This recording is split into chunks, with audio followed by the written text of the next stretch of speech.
Olá, sejam muito bem-vindos. Estou tão contente porque estamos de volta.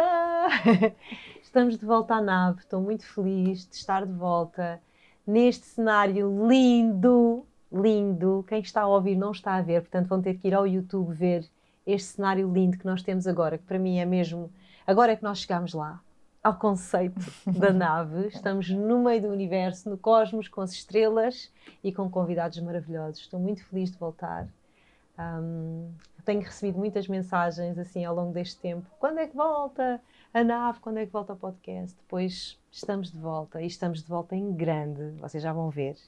E neste primeiro episódio quero muito, muito agradecer à minha equipa linda que está ali, os meus meninos, o António Lugero, por estarmos juntos em mais uma grande jornada. Quero muito agradecer à FNAC por me ter cedido este estúdio incrível e que está super alinhado com o conceito deste projeto. E quero muito agradecer à Albatroz, à minha editora, nossa, vocês ainda não viram quem está aqui, mas é nossa, por ser o grande patrocinador desta temporada. Então, todas as semanas eu vou partilhar convosco uma sugestão literária da Albatroz, sempre com livros virados para o autoconhecimento, porque esta é a nave do autoconhecimento. Então, neste primeiro episódio, eu trago aqui uma sugestão muito, muito maravilhosa, que é A Minha Cura é a Tua Cura. Este livro lindo, que foi uma grande viagem entre três irmãs, entre três mulheres de caminho, a Ruth, a Lisa, e criámos este filhote que é nosso, que é das três, e é a minha primeira sugestão, um livro que vem muito desta frase que é da Ruth: a minha cura é a tua cura, e que foi, nós pegámos nesta... Isto não é uma frase, isto é um mantra, não é? É algo bem profundo, porque sabemos que umas para as outras também somos a cura umas das outras. E escrevemos cada uma com o coração aberto este livro a três. Foi uma experiência linda, linda, linda.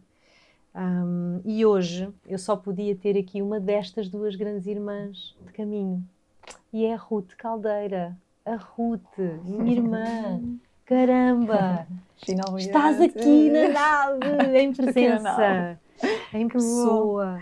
Sim. Que alegria, que orgulho que tenho de ti, do teu caminho e do nosso caminho. Juntas, sabes? Temos crescido tanto. Tu tens sempre aquelas tuas frases, não é? Os teus mantras, que são as tuas pérolas. e quando tu cresces, eu cresço. Não é? Essa frase que tu trouxeste à minha vida e que é tão verdadeira. Estou tão feliz de ter aqui. E eu estou tão feliz de estar aqui. Sabes? Mesmo. Como tu dizias, foi na pandemia que eu tive um podcast, ou que eu fiz o podcast contigo. Sim. Em 2020. À distância. Lembras-te? Nem era ainda, não é? Estávamos ali com o computador e tanta coisa, tantas mortes e renascimentos e celebrações. Já aconteceu tanto. Que horror, eu acho que até me esqueço. Exato. É bom sinal. Antigamente nós dizíamos, tantas vidas numa vida, agora é tipo tantas vidas num ano, não é? Podes crer, tantas vidas num ano. Acho que vou adotar essa. A sério, isto é mesmo assim um acelerador, não é? E às vezes eu tenho a sensação, e tu tens também, não é? Que estamos neste caminho, escolhemos este caminho do serviço, e que isso também traz esta grande responsabilidade de vivermos também muita intensidade na nossa vida. Eu lembro-me de uma frase que tu me disseste, porque nós somos muito confidentes uma da outra, não é? Sim. E falamos muito dos nossos processos e deixamos muitas mensagens uma à outra. E lembro-me de uma frase que tu me disseste, que é: amiga, eu quando lanço um curso ou um trabalho, eu até já tenho medo. E eu gargalhei, porque eu percebi, não precisavas dizer mais nada, eu percebi na hora aquilo que estavas a dizer, que é quando nós lançamos um convite, não é, ao mundo, e pedimos às pessoas para trabalhar aquilo, parece que vamos ter que trabalhar numa dimensão mais acima, oitava acima. Nós já sabemos porque é que estamos a fazer aquele convite, porque já passámos por uma determinada aprendizagem, mas depois ok, mas agora essa vai ser uma oitava acima. É sermos as primeiras alunas. Tal e qual. É? Para sempre alunas e aprendizes, e a cada vez que tu tens uma proposta, tu és a primeira a fazer a aula, o curso. Tal e qual. Não é? E às vezes é intenso, não é? Nós brincamos uma com a outra, tipo, em que fase é que estás? Olha, eu estou agora na fase de férias, malta lá de cima, universo, umas férias agora, Exato. não é? Eu sabes que tu estavas a partilhar o nosso livro, A Minha Cura é a Tua Cura. E houve algumas pessoas, foram poucas pessoas, mas que na altura de eu estar no hospital no ano passado, porque ou seja, foi em agosto, nós lançámos o livro a 7, não foi? Sim. Fizemos a apresentação no mês 7. No mês 7, sim, em julho. Em julho. Pronto, um mês depois eu estava a viver o processo, ou seja, já vivi muitas vezes, mas a um outro nível, o que é A Minha Cura é a Tua Cura. Sem dúvida. E houve pessoas que disseram, uau, tu lanças este livro e de repente um mês depois estás a viver um processo tão profundo. E está muito relacionado com aquilo que estamos a dizer, não é? O que é que estares ao serviço implica muito estar numa constante aprendizagem e superação, transcendência, é isso que eu sinto, transcendência. Completamente. E tu estavas em agosto a viver esse processo e eu, um mês depois, em setembro, a viver o meu processo de ter sido picada pelo escorpião e de ter tido esse encontro novamente, de uma outra forma e uma oitava acima, bem física, para nós o ano passado. Para nós. Deste encontro de novo com a morte. Eu lembro-me de tu me escreveres, eu ainda estava internada na altura, porque foi um mês de internamento, e tu me mandares uma mensagem a dizer, irmã, estou a viver isto agora, estou a pensar imenso em ti. Portanto, mais uma vez, lá estávamos nós, não é? De mãos dadas, a viver isso. Mas estamos aqui, mas estamos super aqui. viva. Olha, linda, Muito maravilhosa, viva. olha nós. Aqui a falar de férias, tipo, sabes? Sim. E é... Eu nem sei, sabes? Eu acho que... Eu nem sei para onde começar esta conversa. Nós já começámos a conversa, mas há tanto tema nesta... Há tanto tema incrível, assim, e precioso. Eu sei que tu já falaste nisto noutros podcasts, mas... Nunca, eu vou-te perguntar isto de outra forma, não é a história, né, de ter estado internada, teres feito a operação, mas o que é que foi um processo muito profundo, tu correste risco de vida e tu há pouco dizias-me em off, eu ainda me estou a tentar reencontrar, tu ainda estás no processo, o que é que te tem trazido, acima de tudo, essa viagem que começou há quase um ano atrás? Sim, passaram 10 meses. Foi engraçado que eu brinquei, mas estava a falar a sério, que fez 9 meses o ano passado que tudo aconteceu. E então eu estava a dizer, fiz mesmo o meu processo, há 9 meses, passaram 9 meses e eu sinto que fiz este processo de total renascimento, aquele tempo que o bebê faz a gestação, não é? No útero da mãe, e eu estava a dizer, eu sinto mesmo que eu vivi esse processo de morte, deixei mesmo de andar, perdi imenso peso e tive mesmo a família a cuidar de mim, não é? Como se cuida de um bebê, a minha mãe dava-me banho, etc. Mas tu quando ias para a operação, ou seja, essas coisas, o risco, etc., nós sabemos que existe, mas foi falado que havia um risco? Não, de tudo. Não era a primeira vez que eu estava a ser operada por causa da endometriose, não é? Exato. Ou seja, tu ias repetir um procedimento que já tinhas feito no passado, de limpeza dos focos de endometriose. O que aconteceu foi que na operação ficou uma hemorragia.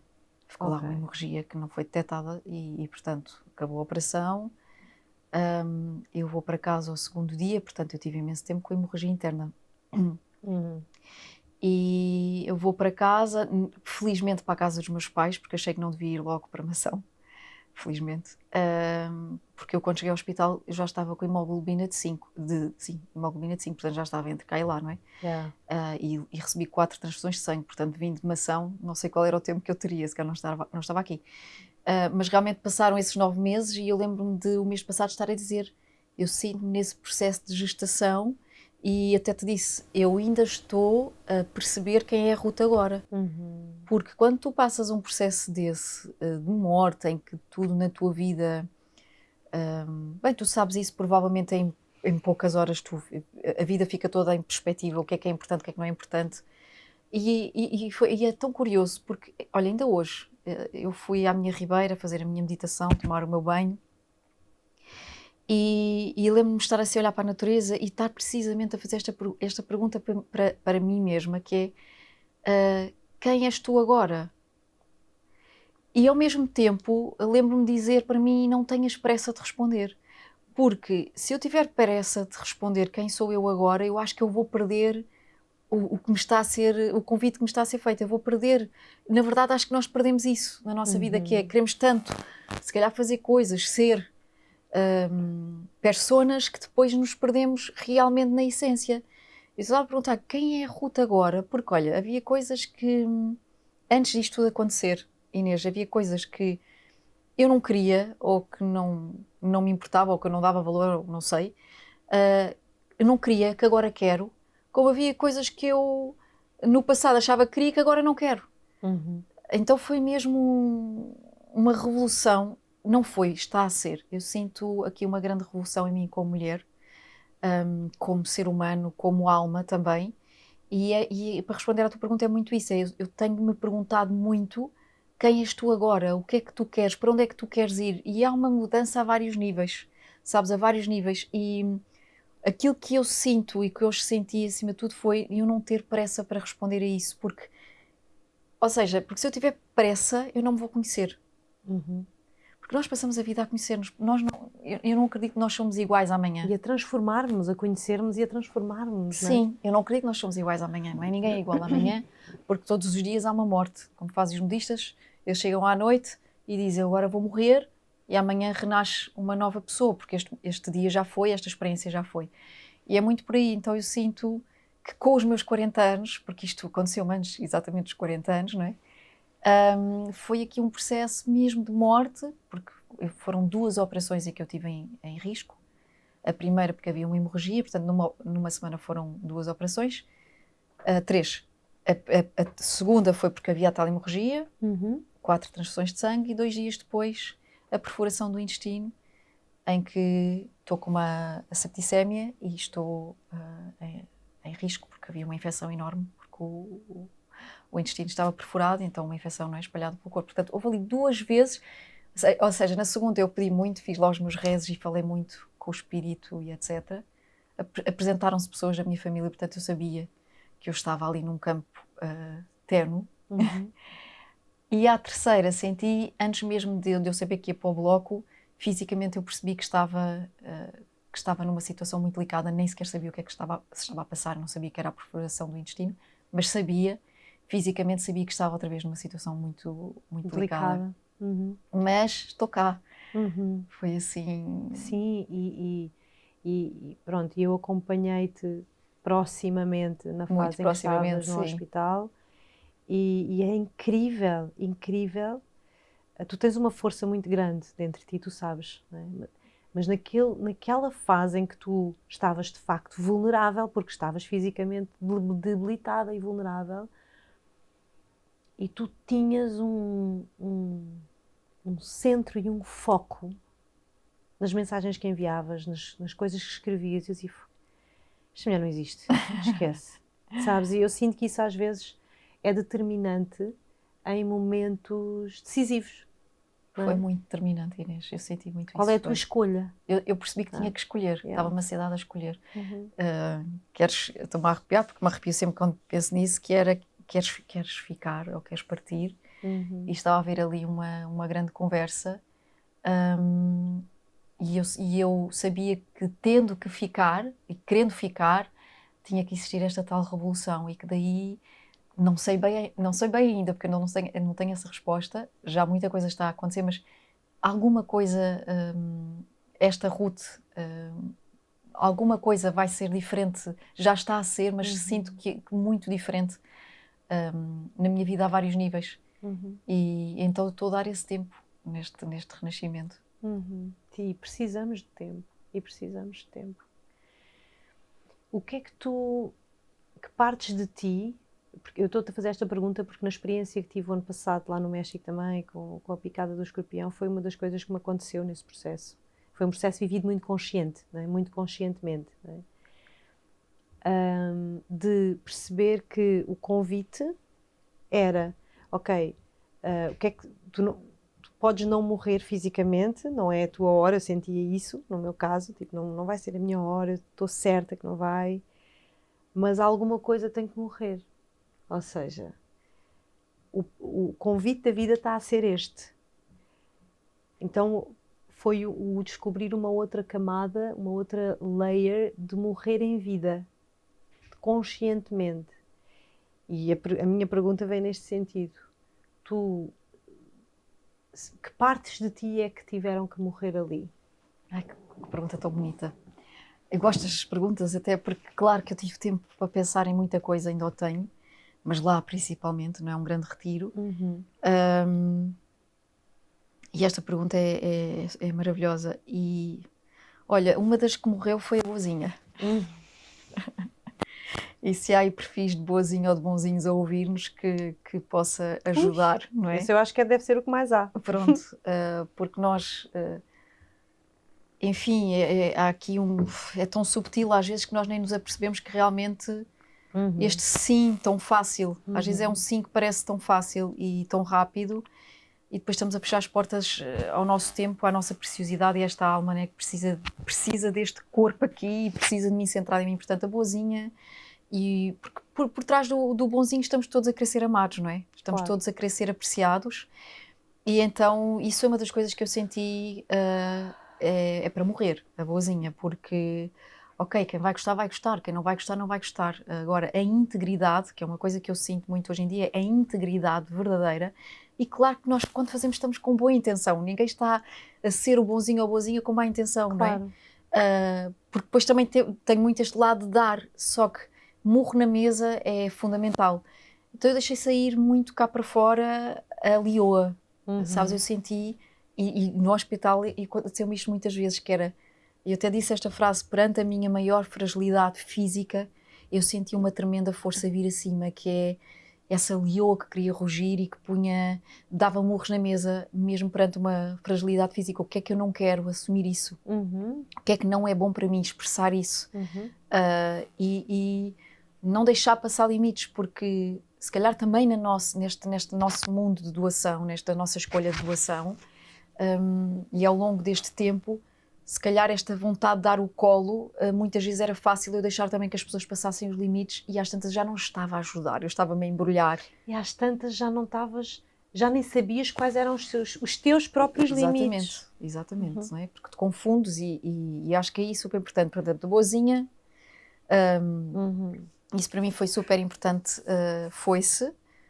E é uma coisa que eu tenho que estar muito atenta, mas sabes, Inês, também nesse processo, e olha, ainda ando a descobrir, ainda ando a fazer várias coisas para descobrir, mas uma coisa que percebi, porque comecei a estar também muito ligada a esta parte das constelações familiares e esta magia e esta nossa tendência para sermos leais. Eu ainda há pouco tempo, e foi no México também, fiz assim aqui um grande ritual com a minha irmã que partiu.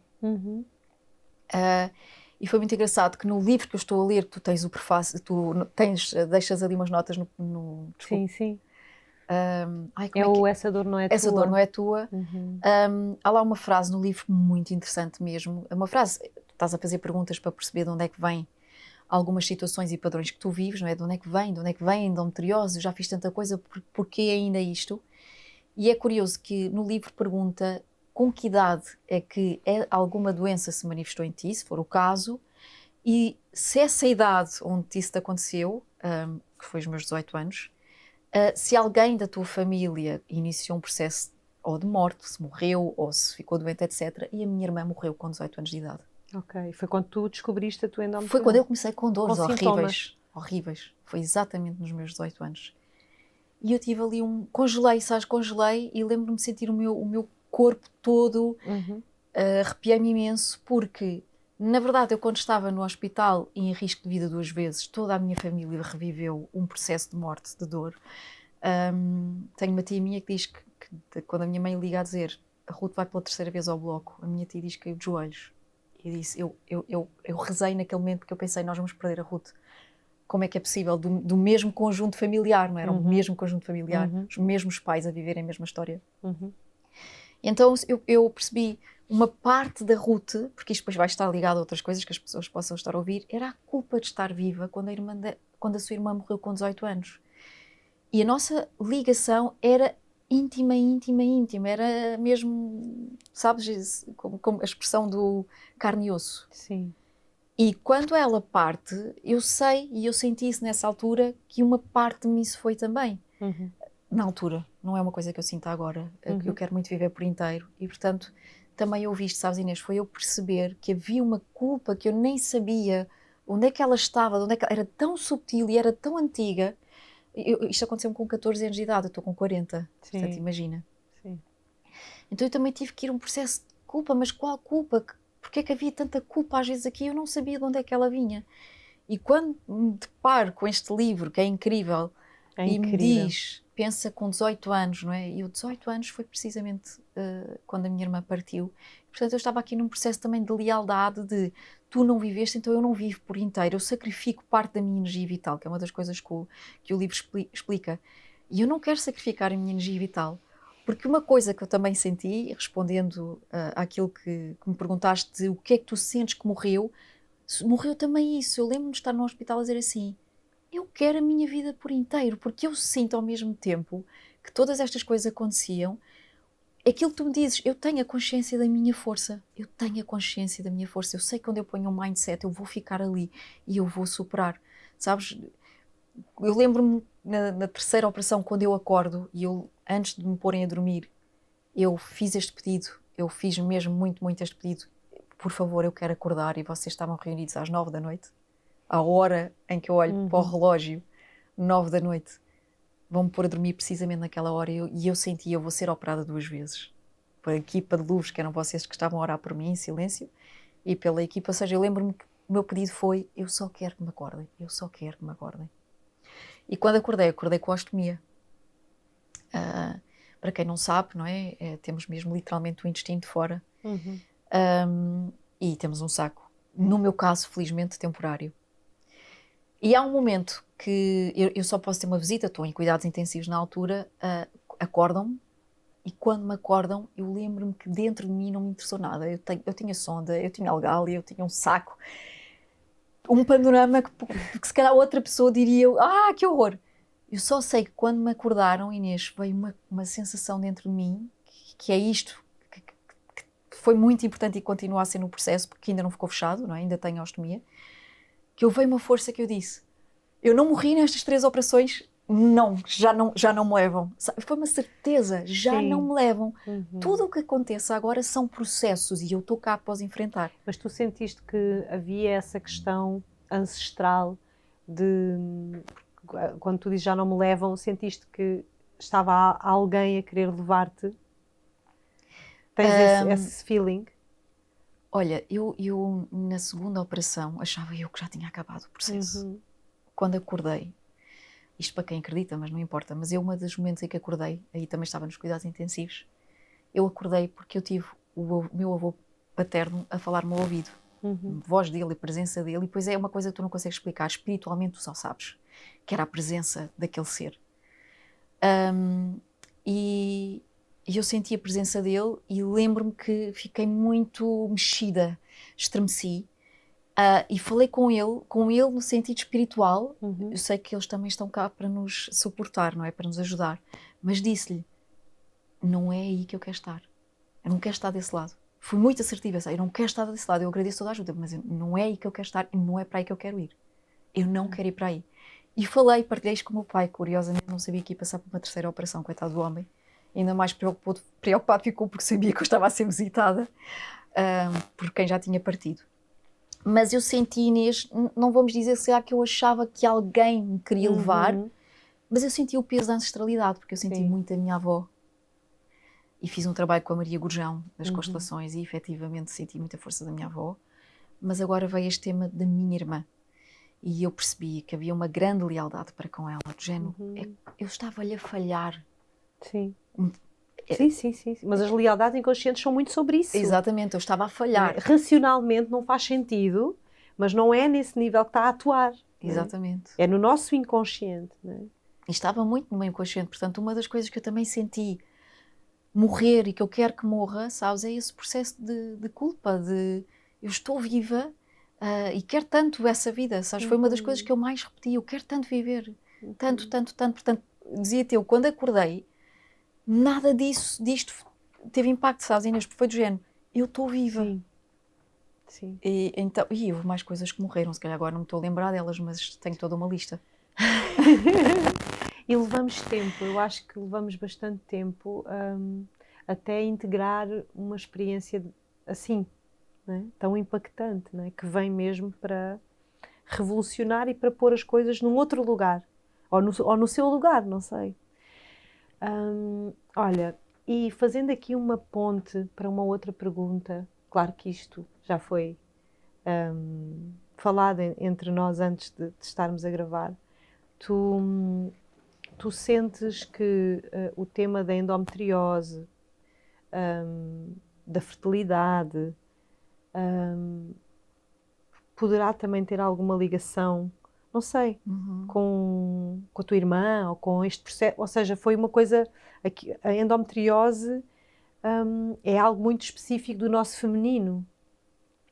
E a minha pergunta é neste sentido, assim, tipo, tu achas que o que é que a endometriose te veio, que notícias é que ela te veio trazer de ti? Olha, até isto para mim já teve um outro mindset agora, sabes? Uma outra descoberta, são camadas que... Sim, é isso, porque nós já tínhamos falado nisto há uns tempos atrás e estou a voltar para esta pergunta porque talvez a tua perspectiva também esteja diferente. É diferente, sim. Ou seja, eu sempre associei a endometriose, eu sempre tive ali uma associação, porque eu perdi a minha irmã com 14 anos de idade, estamos mesmo no chakra sexual, estou apanhada no seténio do chakra sexual, não é? Portanto, eu sempre associei, quando comecei realmente a compreender que nós não somos só o corpo, não é? Que a nossa mente e as nossas emoções têm impacto no corpo. Quando eu comecei a estudar isso, pensei, uau, claro, o meu choque foi imenso, o meu trauma foi gigante. E estamos a falar de uma área da vida, do prazer da vida, e que eu deixei de sentir prazer. Eu deixei de sentir prazer quando perdi a minha irmã. Claro. E hoje, com 40 anos, fui a um espaço mais profundo ainda, porque houve aqui vários papéis na minha vida que depois causam um desequilíbrio nesta parte das constelações familiares e que as pessoas depois não estão onde têm que estar. Quando a minha irmã parte, eu lembro-me de pensar que eu tinha que ajudar os meus pais, ou seja, que eu tinha que olha a arrogância, nós às vezes nem nos apercebemos, porque isto é um lugar, hoje em dia eu percebo que isto é arrogância, porque cada pessoa tem a capacidade de lidar com a sua própria dor, e eles são os adultos, eu era uma adolescente, não é? Mas lembro-me, conscientemente eu sei disto, eu sei que isto aconteceu, como é que os meus pais agora vão viver? Eu preciso de os ajudar a sentir menos a saudade e a falta da minha irmã. Então É a culpa, na verdade, culpa. é a mesma coisa. É a mesma coisa, vamos parar no mesmo sítio, não é? Então era do género, era como se eu tivesse que ser a Ruth, mas ao mesmo tempo a Ruth tinha que ter partes da Carla. Isto aconteceu-me. Hoje em dia é tudo tão claro para mim, mas como miúda foi o automatismo. Género, tu és a Ruth, mas tu agora precisas de ser uma parte da Carla para ajudar os teus pais e eles não sofrerem tanto. Então há aqui vários papéis que eu assumo. Assumo um papel Carla, que é a minha irmã, mas depois ao mesmo tempo preocupo-me com a minha mãe e começo a ser mãe da minha mãe. E começo a ocupar... Mas o papel Carla era tipo, transformavas-te um pouco na tua irmã, na maneira dela ser? Coisas que ajudavam, imagina. Para a minha mãe era super importante a opinião da minha mãe. Coisas simples. Ir às compras. Roupa. Sim. Okay, ajudar a escolher roupa. Mãe, eu vou contigo, eu ajudo-te, eu faço isso. Até por acaso é uma coisa que eu faço com prazer. Mas estou a dizer pequeninas coisas. A minha irmã faria isto, eu vou fazer. E assim a minha mãe não vai sofrer tanto. São pequenas coisas, mas às tantas eu estava-me a transformar em algo que eu não era. Para preencher o vazio do outro, não é? E portanto é o que tu dizes, estamos aqui no lugar da culpa. Estava a assumir uma persona que não era a Ruth. Com toda uma boa intenção, óbvio, mas estava-me a esquecer de mim e estava a morrer. Não é? Estava a matar a Ruth para ser a Carla. Sim. E ao mesmo tempo eu percebo, agora com 40 anos, que não me era seguro ser mãe. Ok. Percebes? Porque ser mãe é correr o risco de perder um filho. Ser mãe é correr o risco de perder o controle e tu não poderes fazer nada. É viver uma grande dor e um grande sofrimento. Imagina, a minha avó teve vários filhos, mas dos 3 primeiros filhos que ela teve, ela foi abandonada 3 vezes. Esses filhos não foram reconhecidos, os homens desapareceram. Então ser mãe não é seguro. E o meu corpo arranjou uma forma de eu não ser mãe física. Ou seja, olha, fisicamente vou arranjar-te a endometriose, esta é a minha visão, óbvio, não é? Muito míope, como tu dizes, é a minha visão, mas sobre a minha pessoa. E foi muito importante para mim perceber isto, que para mim não era seguro ser mãe. E, embora eu tenha feito 2 tratamentos de fertilidade, Inês, muitas vezes falo isto com o meu parceiro, com o Tiago, e na altura também falei com ele, mesmo perante os tratamentos de fertilidade, eu tinha uma grande dualidade dentro de mim, que era, eu sou tão naturalmente mãe, eu sou tão naturalmente cuidadora, eu sou tão naturalmente atenciosa, mesmo com os meus sobrinhos, o que seja, com as crianças, com os adultos, eu sou tão naturalmente isso, mas depois não sou segura a ser mãe. Segura, quando eu digo segura, era do género, não é seguro para mim, acima de tudo. Sim. Para mim é que não é seguro. Poderia-me tirar muita coisa, poderia-me tirar a Ruth, um dos medos que eu sempre tive, e se eu me perco, e se eu perco esta liberdade, eu adoro ser livre, e se eu perco isto, ou seja, o meu corpo assumiu fisicamente que eu precisava de proteção. E eu levei comigo esta dualidade para os tratamentos, que era um desejo tão grande de ser mãe e ao mesmo tempo um sentimento tão grande de insegurança perante... De medo, não é? De medo. Hoje em dia com uma grande consciência. Sim, sim. Sim. E é muito engraçado, Inês, porque isto, claro, também foi uma análise que eu acabei por fazer. O facto de eu ter tentado ser mãe quase me matou. Bem, é incrível a tua partilha e a consciência de todo o processo, sabes, que tens estado a viver. Exatamente. Porque, na verdade, eu só tenho que ser operada novamente à endometriose, porque eu tinha sido limpa há relativamente pouco tempo, meses, porque faço os tratamentos de fertilidade, e os tratamentos de fertilidade estimulam imenso o crescimento da endometriose. E, portanto, mas tu não tinhas essa consciência na altura? Eu, na altura que fui fazer os tratamentos, e já agora que o teu podcast é tão ouvido, que pode ajudar tanta gente. Por isso é que eu estou a perguntar-te, não é? Como assim os médicos não falam? É assim, as consultas de fertilidade eram coisas de 5 minutos também. E eu assumo aqui, acho que é super importante isto, eu devia me ter sentado, eu fui muito para aquilo que se calhar, eu quando tenho fé, tenho fé. E quando eu decido, e eu salto. E quando salto, muitas vezes nem olho.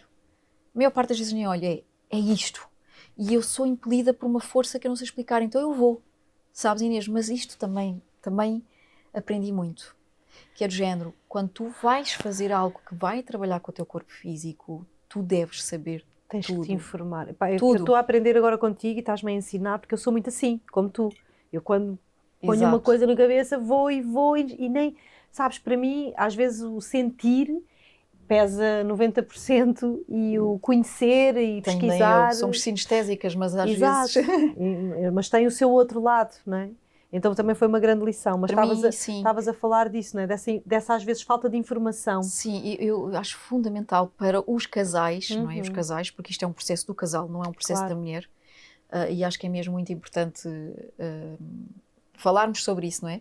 O Tiago até já me partilhou que um dia, ele teria muito para escrever, acho que um texto não dava, tinha que ser um livro, que um dia falaria e escreveria algo como o marido da endometriose. Porque os homens têm uma perspectiva que é fundamental, não é? Fundamental. Há mulheres que já foram deixadas por terem endometriose, então mas estava até eu a dizer que acho tão importante também se falar disto sem tabus, porque eu acho que para os casais é muito difícil falar sobre o tema fertilidade, e para mim não me é difícil, eu acho que é uma coisa que até se deve falar para mais pessoas também terem isto consciente, que às vezes a vontade cega-nos num outro campo, porque tu quando vais, tu tens que ir a acreditar, senão não vale a pena ir fazer nada.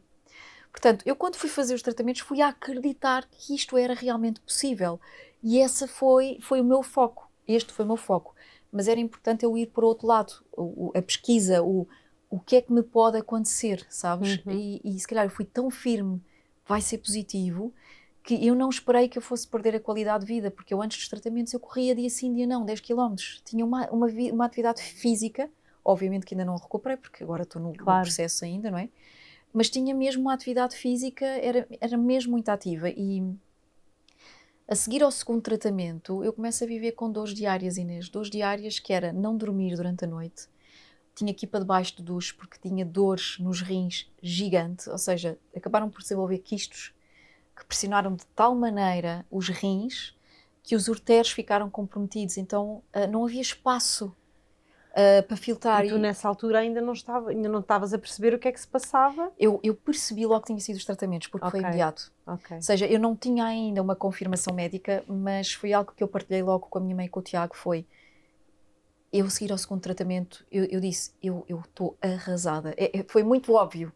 Muito óbvio. Exato. No primeiro já senti ali qualquer coisa, portanto para mim foi muito óbvio que os tratamentos me tinham arrasado. Tu estavas a fazer FIV ou estavas a fazer inseminação? FIV, ou seja, no meu caso tinha mesmo que ser porque eu na penúltima operação tinham retirado as trompas. Ok. Portanto tudo tinha mesmo que ser em laboratório. Só mesmo a parte da estimulação e depois tirar então os óvulos para se fazerem em laboratório. E realmente foi pronto, a minha qualidade de vida acabou ali. E o que é que começou a acontecer? Comecei a ter muitos processos. Imagina, em pouco tempo eu tive 5 cólicas renais, imagina. E depois aí veio-se a descobrir através de um ataque que eu estava com as cólicas renais porque os próprios quistes não davam espaço aos ureteres para haver essa filtragem, não é? Começava-se a acumular muitas toxinas e portanto aí percebeu-se que a endometriose tinha crescido imenso e que a coisa estava feia. E tinha que ir novamente à operação, que é nesta operação que depois tudo acontece. E por isso eu acho muito importante que se pense muito. Falei também com a Sónia Padmini, que também já teve contigo. Foi um episódio que tivemos aqui a falar desse tema e ela também não teve uma boa experiência com os médicos, na experiência dela, obviamente, não estou a generalizar, mas que para eles também foi um processo muito doloroso, tão doloroso que eles não conseguiram voltar até agora a fazer mais um tratamento. Eu também não voltarei a fazê-lo. Isso foi óbvio. Para mim foi mesmo um ponto claro que não vale tudo. Não vale mesmo tudo. Imagina, porque eu acho que nós temos que estar muito inteiros também para ser pais, não é? Sim, sem dúvida. E se depois, eu penso assim, imagina uma mulher até engravidar, mas depois estar num processo de dor, debilidade física, emocional e ter que cuidar de um pequenino ser, não é? Ou seja, claro que ainda bem, há casos que corre bem e ainda bem que sim, mas eu acho fundamental que o casal se informe e saiba quais são as consequências que pode acarretar, porque eu também soube, com esta minha história toda, que houve uma pessoa que fez 6 tratamentos de fertilidade, 6 ou 7, conseguiu no último, mas depois no parto teve em risco de vida, porque há tanta coisa que mexe no nosso corpo, nós estamos a pôr verdadeiras bombas e assim, eu era uma pessoa de plantas, no meu corpo eram plantas que entravam, sempre foi assim, sempre fui muito do natural e de repente levei com aquela bomba e para mim foi altamente violento e então acho que é muito importante também eu partilhar deste lugar, daquilo que eu puder ajudar que os casais se centrem e percebam realmente até que ponto é que o querem e outras opções, porque nós também temos outras opções, não é? Claro. E neste momento como é que vocês se sentem em relação à questão da paternidade e dessa eventualidade de serem ou não pais? Olha, eu neste processo de renascimento, e acho tão importante falar sobre isto para as pessoas perceberem, é ok nós mudarmos de opinião. É ok eu num dia sentir eu quero muito isto e no dia a seguir eu perceber, não, mas olha, afinal eu não quero, porque isto se chama vida e a isto se chama também o poder de escolha. Eu tenho esse livre-arbítrio. E então neste processo eu vivo uma dualidade, Inês. Também pela minha história, que eu aqui partilhei, não é? Que é a minha dualidade. Eu já passei pelo processo de dizer, olha, eu não quero. Eu não quero. Eu assumo que eu sou esta mulher livre que gosta de um dia para o outro comprar uma passagem para o México, de um dia para o outro vai para a Índia e passa lá 2 meses, mas isso tudo também é possível, eu sei que é possível, tu és esse exemplo, a Lisa é esse exemplo, mas já disse muitas vezes ao Tiago, olha, não quero, e cheguei mesmo a essa conclusão que eu não quero. Mas depois vem uma dualidade, porque é esta minha natureza tão maternal, no tão fundo. maternal quando estou com sobrinhos e outras crianças. E nós como casal já falámos muito, queremos realmente ir para um processo de adoção, estamos conscientes, porque agora acho que é muito importante falar sobre tudo, em vez de ir logo fazer, não é? Sim. Estamos conscientes do que é que se atravessa quando se decide também adotar uma criança, quais são os processos que tu vais viver e, para ser sincera, eu ainda não decidi. Ainda não decidi. E estou-me a dar esse tempo, sabes? Porque eu pensei assim, não é agora num processo em que eu própria ainda estou a descobrir quem é esta nova Ruth. Porque a Ruth morreu e no dia 18 de agosto vem uma alma diferente, não é diferente, mas que diz eu agora quero uma experiência diferente. E nesta experiência diferente eu realmente ainda não sei. Sabes, Inês, não sei mesmo, para ser o mais honesta, não sei. E está tudo certo. E está tudo bem também. Sim, porque às vezes há tanta... Eu acho que há pressão, sim, de fora, mas eu acho que nós próprios também fazemos também temos essa pressão, talvez pela... Não sei, eu não sei bem o que é, porque é que é, na realidade. Se é por pensar, ai, a minha idade, ou ai, sabes? E acabamos por nós próprios muitas vezes nos pressionarmos. E está mesmo tudo bem até não saber se queres ou se não queres. Sim. E está tudo certo. Mas que bom que trouxeste esse tema, sabes? Eu sinto que há muitas mulheres e casais e é um tema tão... É um tema também que melindra, ou seja, não é um tema fácil de trazer, porque também nunca sabemos quem é que está pronto ou não para falar sobre isso, e ainda bem que foste tu que me disseste, Sim. olha, estou pronta para dar o meu testemunho sobre a fertilidade. Sim. E era uma coisa que eu nunca tinha, sabes, perguntar, porque é delicado também, não é? Sim. Nunca se sabe como é que as pessoas estão a lidar com isso, em que fase é que estão.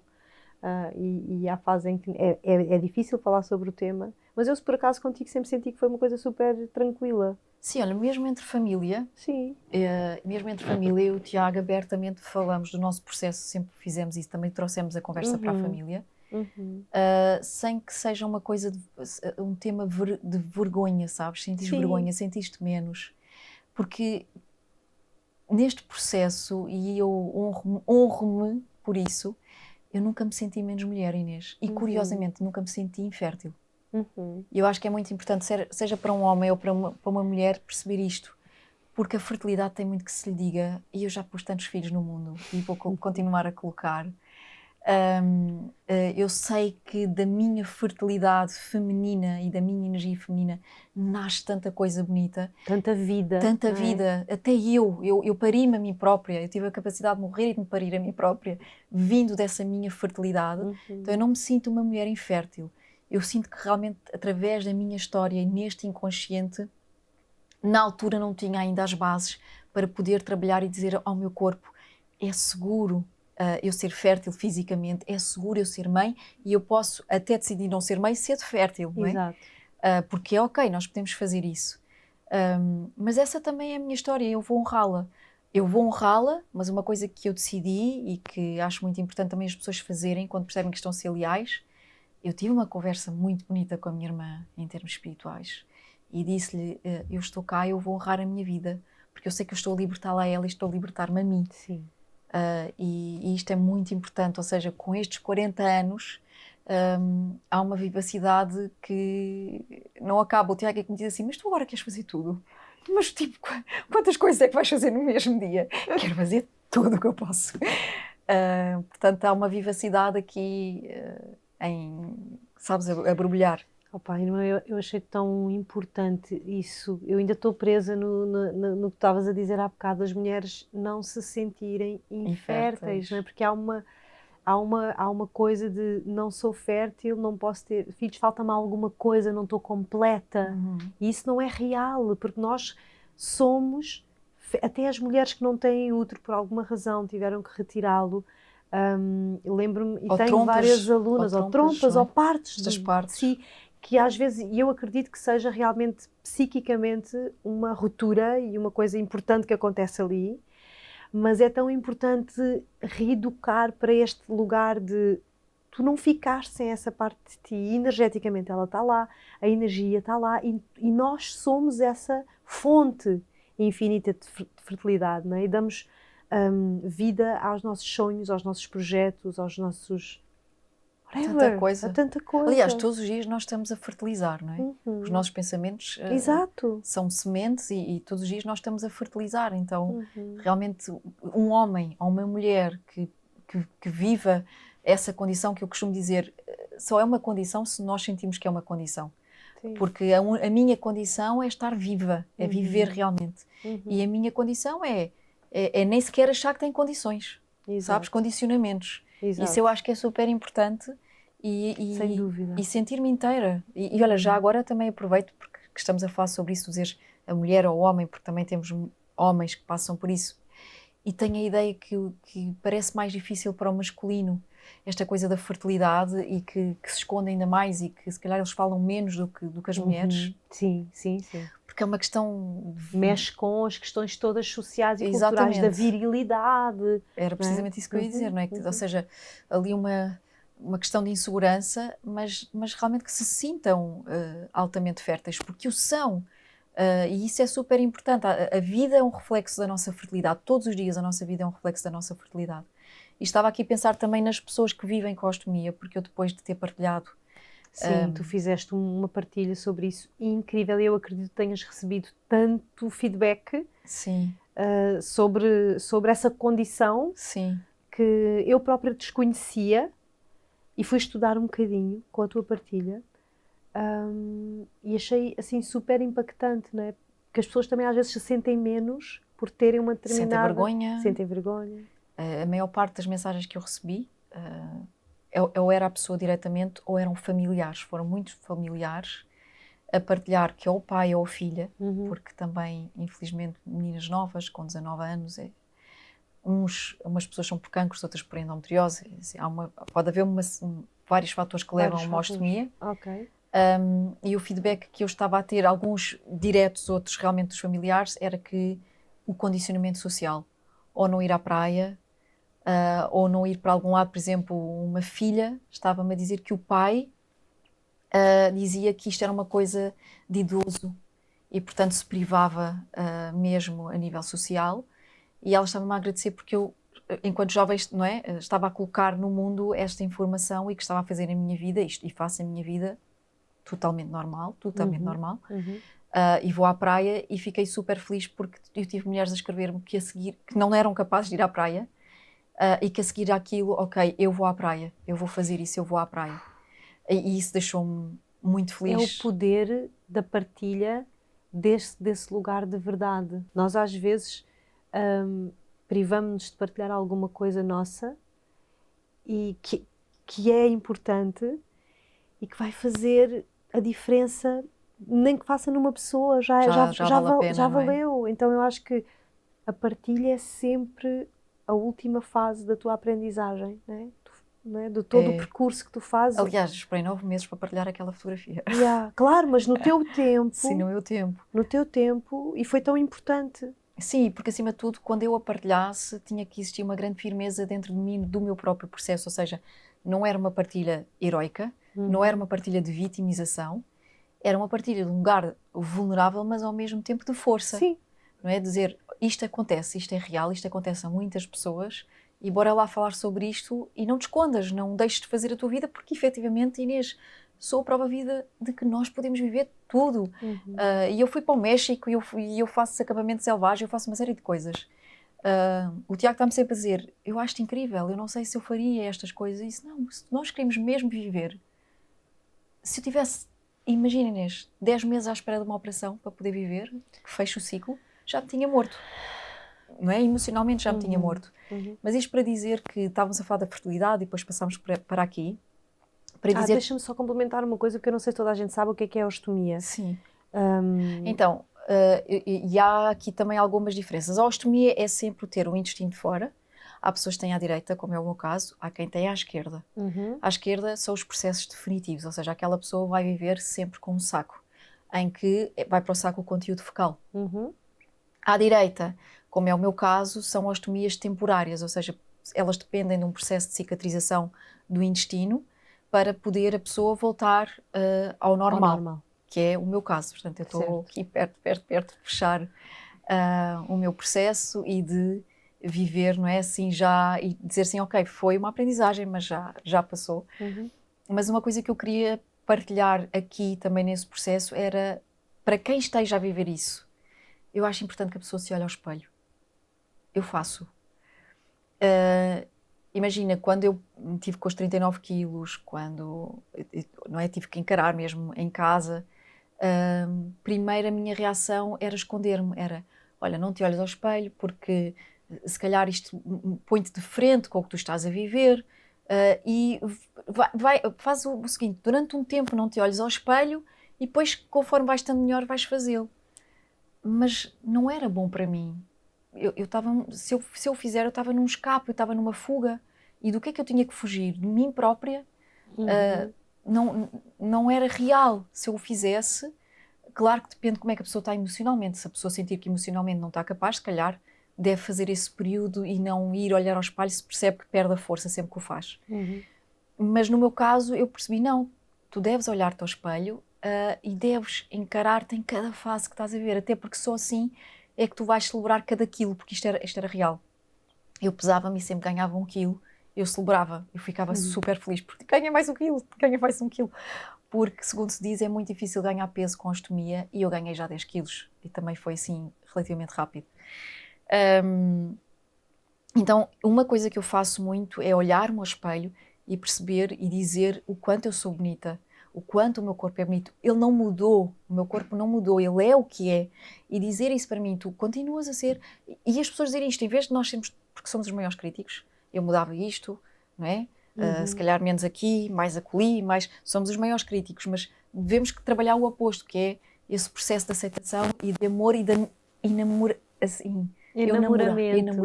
Eu estar enamorada de mim. Então é uma coisa que eu faço muito com a ostomia. Eu vou todos os dias ao espelho, eu falo para mim, eu digo que sou uma mulher linda, eu olho para o meu corpo e eu aprecio, porque senão eu também não estaria capaz de, se calhar, sair à rua e sentir-me essa mulher bonita e bem comigo, que eu acho que é fundamental também para o nosso processo de autoestima. Claro. E então acho que também é muito importante a pessoa, se estiver a viver isso, olhar ao espelho e perceber o corpo não mudou, ele é igual ao que ele era antes. Está aqui uma coisinha. E também aprender a agradecer, sabes, Inês? Quando a equipa do hospital que vai, psicólogos, a equipa que te vai, tu tens que receber uma formação para lidar com isto. Para saberes como mudas, como é que lidas, não é? Perguntaram-me como é que eu estava a lidar com, muitas vezes, e eu disse, bem, porque eu estou viva e eu só queria viver. Sim, mas isto é uma questão delicada, mas uma coisa teve na minha cabeça e eu acho também importante, se calhar, nós começarmos a mudar o mindset.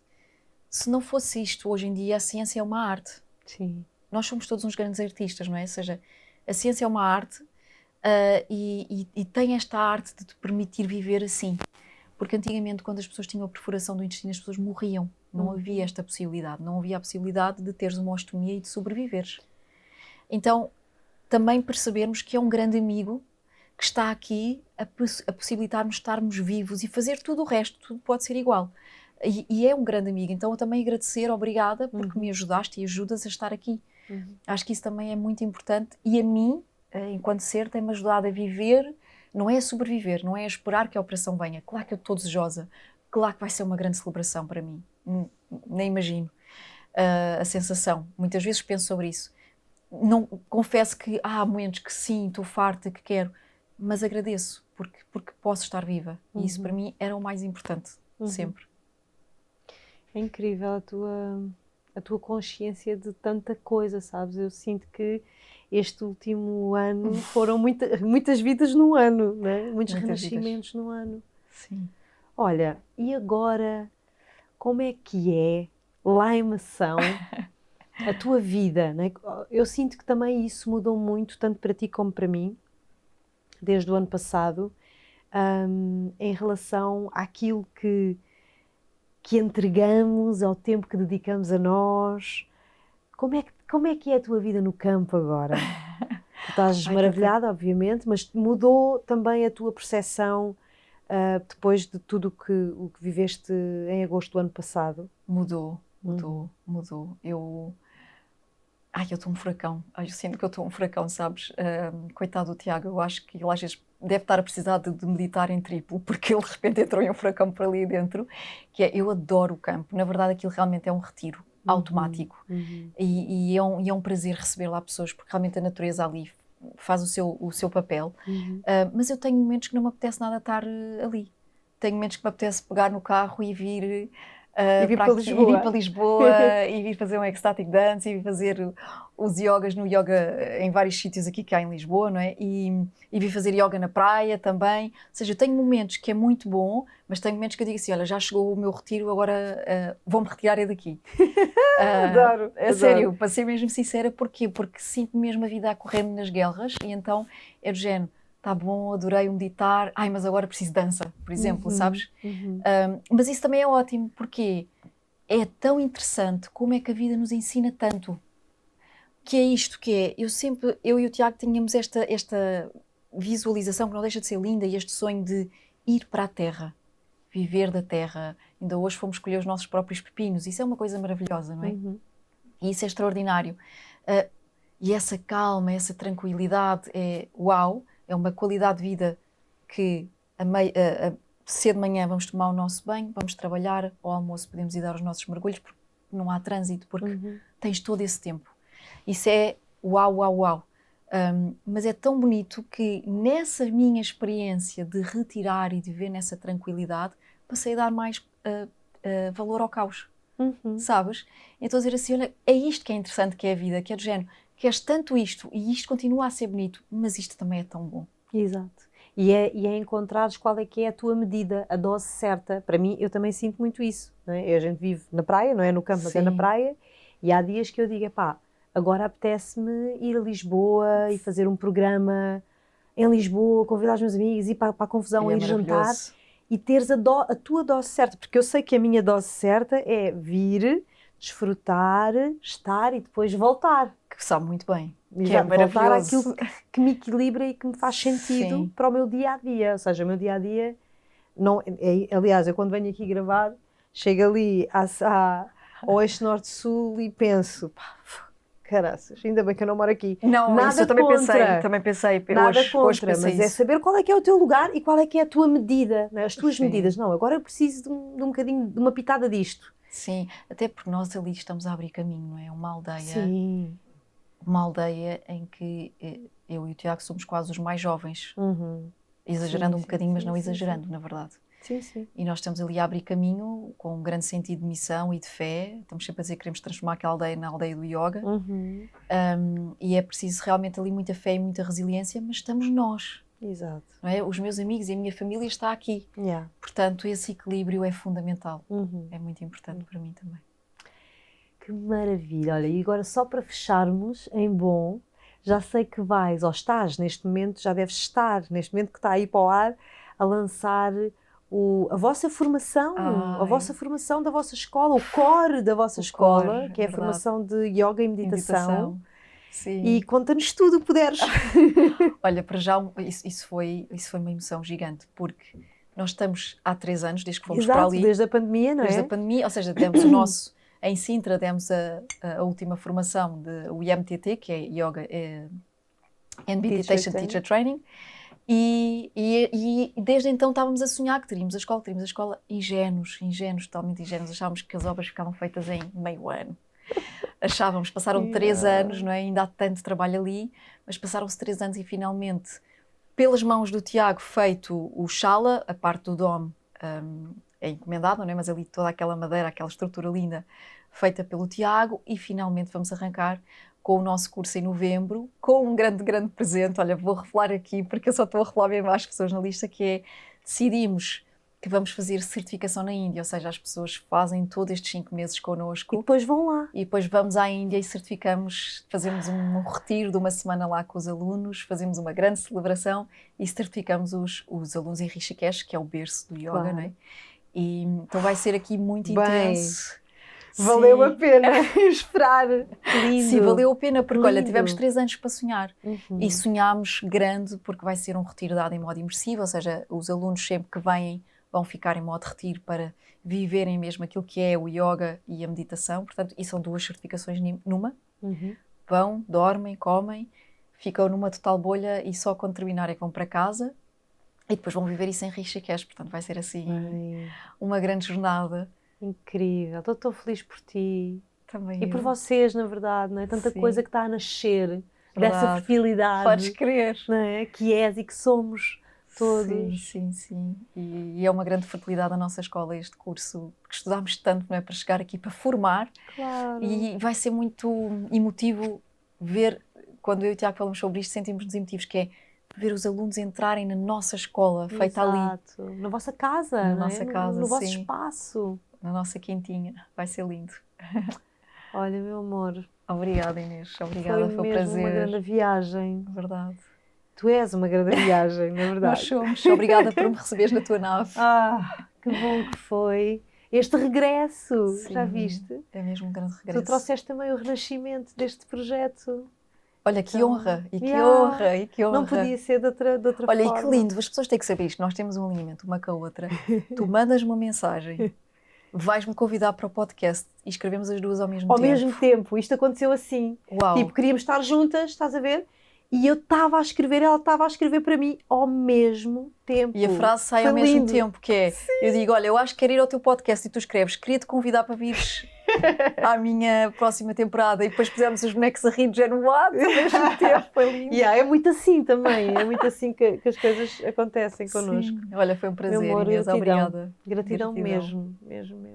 Foi muito lindo, foi muito lindo. Bom, olha, este primeiro episódio foi uma emoção e eu não tenho assim muito mais a acrescentar. Acho que o contributo que a Ruth dá sempre nas partilhas dela é imenso, é grandioso. E eu hoje senti que foi mesmo muito, muito especial, foi muito profundo e refletiu exatamente o conceito da nave, que é esta viagem para dentro. Então acho que não podíamos ter começado da melhor maneira. Sejam todos muito bem-vindos e para a semana cá estarei para mais uma viagem incrível para dentro. Até já!